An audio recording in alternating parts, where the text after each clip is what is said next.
Bhanugudi junction దగ్గర నుంచి ఒక 500 మీటర్స్ దూరంలో లెఫ్ట్ సైడ్ భారత్ పెట్రోలియం యతి రెస్టారెంట్ పక్కనే భారత్ పెట్రోలియం బంక్ లో నా రాయల్ ఎన్ఫీల్డ్ 350 దాంట్లో కొట్టించాను పెట్రోల్ మొత్తం 150 రూపీస్ పెట్రోల్ అంతా వాటర్ వచ్చింది. ప్రతిదీ ఇక్కడ నుంచి 1 కిలోమీటర్ కూడా వెళ్ళలేదు, హాఫ్ కిలోమీటర్ దూరం వెళ్ళేటప్పటికి బండి ఆగిపోయింది. ఏంటని చెక్ చేస్తే బండి మొత్తం ఖరాబ్ అయిపోయింది, కార్పొరేటర్ మొత్తం పోయింది. ఇప్పుడు ఇక్కడికి వచ్చి యాజమాన్యాన్ని అడుగుతుంటే ఏం సమాధానం చెప్పట్లేదు. మీరు ఎవరితో చెప్పుకుంటారో చెప్పుకోండి, మాకైతే సంబంధం లేదని అంటున్నారు.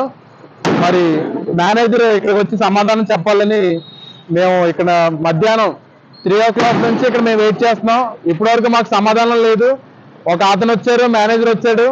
ఇదంతా పెద్ద సంస్థ, మీరు ఢిల్లీకి వెళ్ళి మీరు అక్కడ కంప్లైంట్ ఇచ్చుకోనని చెప్తున్నారు.